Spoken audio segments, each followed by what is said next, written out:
कहानी की शुरुआत में हमें जमीन पर अजीब से गड्ढों को दिखाया जाता है जो पूरी दुनिया में अपने आप ही हो गए। इसमें ज्वालामुखी का लावा भी है और यहाँ से जमीन की गहराइयों में रहने वाले अजीब से क्रिएचर्स बाहर आए जिन्होंने इंसानों के ऊपर हमला कर दिया और देखते ही देखते 90% इंसानों की आबादी का खात्मा कर दिया। इंसानों ने पूरी कोशिश की कि वो इन क्रिएचर्स को मार सके, लेकिन वो इन्हें मारने में नाकामयाब रहे। तभी इंसानों को पता चला कि 8000 फुट से ऊपर की ऊंचाई पर ये क्रिएचर्स नहीं आते और बचे हुए इंसान अपनी जान बचाने के लिए 8000 फुट की ऊंचाई पर चले गए, जहां गुजर बसर करना बहुत मुश्किल है। लोग छोटी छोटी कम्युनिटीज में इन्हीं ऊंचाइयों पर रहते हैं, यानी कि एलिवेशन पर, जिस एलिवेशन पर वो रीपर्स, वो क्रिएचर्स नहीं आ सकते। इन्हीं में एक छोटा बच्चा होता है जिसका नाम हंटर है। हंटर अपनी कम्युनिटी में अकेला बच्चा है, इसीलिए वो बहुत ज्यादा बोर हो जाता है। एक दिन वो 8000 फीट की ऊंचाई से नीचे आ जाता है, पर तभी उसे एहसास होता है कि उसके आसपास कोई रीपर है। रीपर उस पर हमला करता है। हंटर अपनी जान बचाने के लिए भागता है और इससे पहले कि रीपर उसे मार देता, वो अपनी जान बचाकर 8000 फुट की ऊंचाई की लाइन को क्रॉस करके ऊपर आ जाता है, जिससे उसकी जान बच जाती है। हंटर के पिता को जब ये बात पता चलती है कि वो नीचे गया था, तो वो अपने बेटे को डांटते हैं और कहते हैं कि आज के बाद कभी नीचे मत जाना। इन्हीं रीपर की वजह से मैंने अपनी पत्नी को, यानी कि तुम्हारी माँ को खोया है और अब मैं तुम्हें खोना नहीं चाहता। वैसे भी तुम्हें सांस लेने में तकलीफ होती है। दरअसल हंटर को लंग डिजीज है। हंटर कहता है कि मैं बस दूसरे लोगों को नीचे देखने के लिए गया था। उसके पिता विल कहते हैं कि आज के बाद ऐसा कभी मत करना। अब अगली सुबह विल अपनी दोस्त के साथ शिकार करने के लिए जाते हैं। तभी उन्हें रास्ते में नीना दिखती है, जो कि एक प्रोफेसर है और पिछले कई सालों से वो ऐसी गोली बनाने की कोशिश कर रही है जिससे कि वो रीपर्स को मार सके। उसके पास रीपर का एक कवच, एक खाल भी होती है जिस पर वो अलग अलग तरह की गोलियां बनाकर वार करती है, ताकि कोई गोली उस कवच को, उस खाल को पार कर जाए और रीपर की मौत हो जाए। पर अब तक वो अपने मकसद में कामयाब नहीं हुई। वहीं विल अपने बेटे हंटर के लिए बहुत परेशान होता है, क्योंकि उसके पास जो ऑक्सीजन के फिल्टर्स हैं वो लगभग खत्म हो चुके हैं। मात्र एक ही फिल्टर उसके पास है और अब उसे नीचे जाकर हॉस्पिटल या किसी मेडिकल स्टोर से ऑक्सीजन फिल्टर को लाना होगा। वो प्रोफेसर नीना के पास जाता है और कहता है, मैं चाहता हूँ कि तुम भी मेरे साथ चलो, पर वो साफ साफ मना कर देती है। विल कहता है कि पहाड़ों के बीच से माइनिंग का एक रास्ता है जहाँ पर मैंने काम किया है, वहाँ से हम सुरक्षित जा सकते हैं। नीना कहती है कि यह असंभव है। जैसे ही तुम 8000 फीट की ऊंचाई से नीचे जाओगे, तुम्हारे मुंह से कार्बन डाइऑक्साइड निकलेगी, जिससे वो तुम्हारी लोकेशन का पता लगाकर तुम्हें खत्म कर देंगे। लेकिन विल को किसी भी कीमत पर नीचे जाना है ताकि वो अपने बेटे की जान को बचा सके।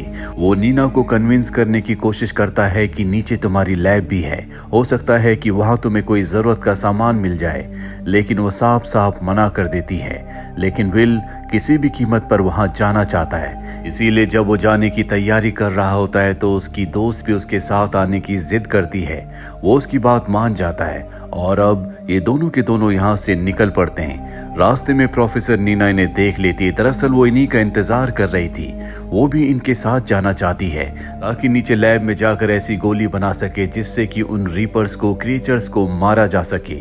साथ ही उसके पास ऐसा एक कंपास भी होता है जो रीपर के इनके आसपास आने पर इन्हें इंडिकेट कर देगा।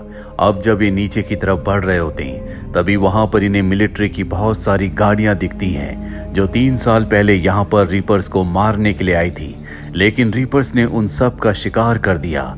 यहाँ पर इन्हें बहुत सारा असला बारूद मिलता है। बातों ही बातों में प्रोफेसर नीना की और विल की दोस्त की आपस में बहस हो जाती है। दरअसल विल की पत्नी की जब मृत्यु हुई थी तो वो प्रोफेसर नीना के साथ थी। ये दोनों एक साथ ही काम किया करते थे और विल की दोस्त को ऐसा लगता है कि विल की पत्नी की मौत की जिम्मेदार प्रोफेसर नीना है। अभी आपस में लड़ी रहे होते हैं, तभी इन्हें कुछ आवाज सुनाई देती है और जब ये उस तरफ जाते हैं तो वहां पर बहुत सारे घोड़े होते हैं। इसका मतलब ये है कि रीपर सिर्फ इंसानों को मारते हैं, वो जानवरों को नहीं मारते।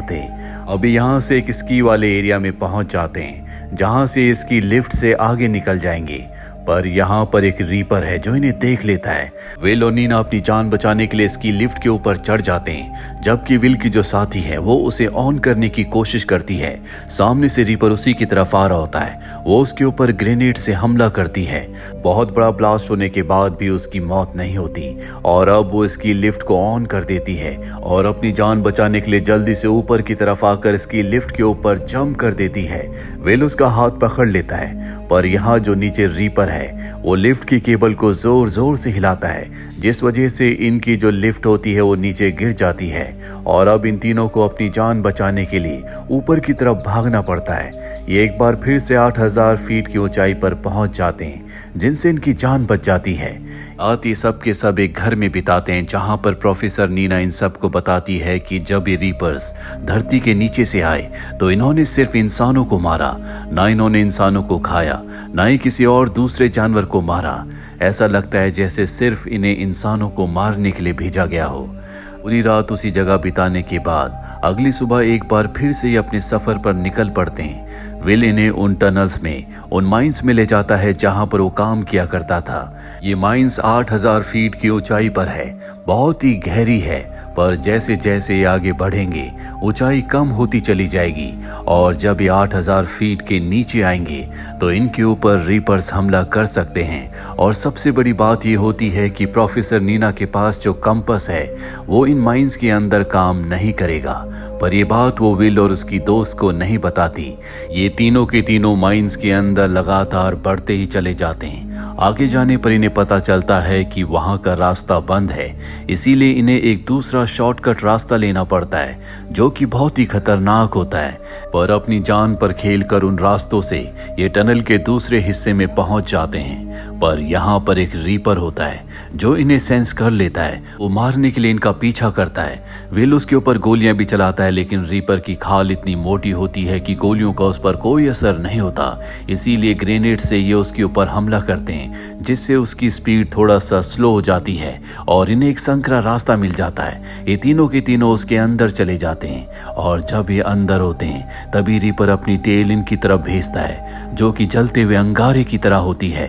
वो अपनी टेल से इनका खात्मा कर सकता है, लेकिन तभी विल जलती हुई माचिस को दूसरी तरफ फेंकता है, जिससे वो दूसरी तरफ चली जाती है और ये तीनों के तीनों रेंगते हुए संकरे रास्ते से आगे बढ़ जाते हैं। सबसे आगे विल की दोस्त होती है। जब वो उस संकरे रास्ते से बाहर निकलती है तो वहां पर रीपर होता है जो उसे मार देता है और इस तरह से विल की दोस्त की मृत्यु हो जाती है। नीना और विल दोनों के दोनों ऊपर आ जाते हैं। ये जगह 8000 फीट से ऊपर है, इसीलिए यहाँ पर कोई रीपर नहीं होता। पहले कभी यहाँ पर लोग रहा करते थे, लेकिन अब यहाँ पर कोई नहीं है। ये एक घर के अंदर जाते हैं जहाँ पर इन्हें खाने पीने का सामान मिलता है। प्रोफेसर नीना विल को बताती है कि ये जो रीपर्स हैं इनके अंदर इलेक्ट्रोमैग्नेटिक चार्ज है। हम खास तरह के केमिकल के मिश्रण से एक ऐसी गोली बना सकते हैं जिससे हम इनके इलेक्ट्रोमैग्नेटिक चार्ज को इनके खिलाफ इस्तेमाल कर सकते हैं। ये ब्लास्ट होकर खुद ब खुद मारे जाएंगे, पर इसके लिए मुझे किसी भी कीमत पर अपनी लैब तक पहुंचना होगा, जो कि नीचे टाउन में है, जहां पर चारों तरफ रीपर्स हैं। विल को उसकी बातों पर विश्वास नहीं होता। उसे लगता है कि उसकी ये थ्योरी गलत है। अगली सुबह गाड़ी लेकर ये यहाँ से नीचे की तरफ जाते हैं जहाँ पर एक हॉस्पिटल होता है। ये दोनों के दोनों हॉस्पिटल के अंदर जाते हैं। प्रोफेसर नीना के पास जो उसका कंपास है वो उसे बताता है कि आसपास कोई रीपर नहीं है। ये दोनों के दोनों पूरी सावधानी से हॉस्पिटल के अंदर जाते हैं, जहाँ पर उसे अपने बेटे के वो फिल्टर्स मिल जाते हैं जिससे उसकी जान बच सकती है। वो सभी फिल्टर्स को अपने बैग में रख लेता है, पर जब ये हॉस्पिटल से निकल रहे होते हैं तभी इन्हें पता चलता है कि इनके आसपास कोई रीपर है। दरअसल नीना के पास जो कंपास है वो खराब हो चुका है और अब वो रीपर इनके ऊपर हमला कर देता है। ये अपनी जान बचाने के लिए भागते हैं। नीना यहाँ पर ऑक्सीजन सिलेंडर्स को खोल देती है ताकि उससे फॉग पैदा हो और रीपर इन्हें ना देख पाए। और रीपर बहुत ही तेज और बहुत ही इंटेलिजेंट है, इसीलिए जब रीपर ऑक्सीजन सिलेंडर के पास आता है विल उस पर हमला करता है, जिससे ब्लास्ट होता है। रीपर ब्लास्ट की वजह से बिल्डिंग से बाहर जाकर पूरी तरह से निढाल होकर गिर जाता है। इन्हें समझ में नहीं आता कि रीपर बेहोश है या मारा जा चुका है, पर ये उसके पास जाकर रिस्क नहीं ले सकते। विल यहाँ से ऊपर जाना चाहता है ताकि वो अपने बेटे के पास पहुंच सके, पर नीना कहती है कि मुझे मेरी लैब तक जाना होगा, तभी मैं एक ऐसी गोली, एक ऐसी बुलेट बना सकती हूँ जिनसे इन रीपर को मारा जा सके। विल उसकी बात मान जाता है और अब ये दोनों के दोनों गाड़ी से प्रोफेसर नीना की लैब की तरफ बढ़ चलते हैं। इनके जाते ही वो रीपर एक बार फिर से उठ खड़ा होता है। दरअसल वो बेहोश हुआ था। ये दोनों के दोनों प्रोफेसर नीना की लैब में पहुंच जाते हैं, जहां पर वो बुलेट पर अलग अलग तरह के केमिकल्स लगा रही होती है। तभी वहां पर विल को एक फैमिली फोटो दिखता है जो कि नीना का है। नीना बताती है कि ये मेरा परिवार था। जब रीपर्स ने पहली बार हमारी दुनिया पर हमला किया तो मेरा परिवार मुझे अपने पास बुला रहा था, पर मैं लैब में काम कर रही थी, इसीलिए मैं उनके पास नहीं जा पाई और रीपर्स ने उन्हें मार दिया। और अब मैं उन रीपर्स से अपने परिवार का बदला लेना चाहती हूँ। मैं किसी भी कीमत पर ऐसी बुलेट, ऐसी गोली बनाना चाहती हूँ जिनसे उन रीपर्स को मारा जा सके, ताकि हमेशा के लिए इन रीपर्स का इस दुनिया से सफाया हो जाए। अब प्रोफेसर नीना ने बुलेट के ऊपर जो खास तरह के कॉम्बिनेशन का केमिकल लगाया होता है, उस बुलेट से वो रीपर की स्किन जो उसके पास है उस पर फायर करती है, पर इसका कोई फायदा नहीं होता। इसके बाद वो विल से कहती है कि तुम जाओ, तुम्हारे बेटे को ऑक्सीजन फिल्टर की जरूरत है, तुम्हें जल्द से जल्द उस तक पहुंचना होगा। विल यहाँ से गाड़ी से निकल जाता है और अब एक रीपर लैब के अंदर आ जाता है। ऑफिसर नीना अपनी आंखें बंद कर लेती है। तभी उसे एहसास होता है कि उसने कुछ केमिकल्स के कॉम्बिनेशन को अब तक ट्राई नहीं किया। वो जल्दी से उनका एक मिक्सचर बनाती है और बुलेट के ऊपर लगा देती है। वहीं हमें विल को दिखाया जाता है जो रफ्तार से ऊपर की तरफ जा रहा होता है। तभी उसकी गाड़ी का टायर एक पत्थर के ऊपर आ जाता है, जिससे उसकी गाड़ी पलट जाती है। विल बेहोश हो जाता है। कुछ देर के बाद जब उसे होश आता है तो उसे अपने पास से रीपर की आवाज आ रही होती है। वो गाड़ी के अंदर फंस चुका है। किसी तरह से वो गाड़ी की विंडशील्ड को तोड़कर बाहर आता है और ऊपर की तरफ भागता है, पर वो रीपर लगातार उसका पीछा कर रहा है। रीपर की स्पीड बहुत ज्यादा है। विल समझ जाता है कि अब उसकी जिंदगी का अंत आ चुका है। रीपर उसके ऊपर हमला करने वाला होता है कि तभी उसे गोली की आवाज सुनाई देती है। वो गोली रीपर को लगती है, जिससे वो ब्लास्ट होकर मारा जाता है। ये गोली और किसी ने नहीं बल्कि प्रोफेसर नीना ने चलाई थी। दरअसल उसने अपनी लैब में जो आखिरी केमिकल का कॉम्बिनेशन बनाया था वो कामयाब हो गया और उसे अपनी बुलेट पर लगाकर सबसे पहले उसने अपनी लैब वाले रीपर को मारा और अब यहाँ पर आकर उसने विल की जान बचा ली। यानी कि उसकी जो थियरी थी वो पूरी तरह से सही थी। अब ये दोनों के दोनों उस रीपर की डेड बॉडी के पास जाते हैं जो ब्लास्ट हुआ था और इन्हें पता चलता है कि ये कोई क्रिएचर नहीं है बल्कि इन्हें किसी ने बनाया है, जिनके अंदर इलेक्ट्रोमैग्नेटिक चार्ज है और इन्हें खास तौर पर इंसानों को मारने के लिए डिजाइन किया गया है। लेकिन ये सब किसने किया?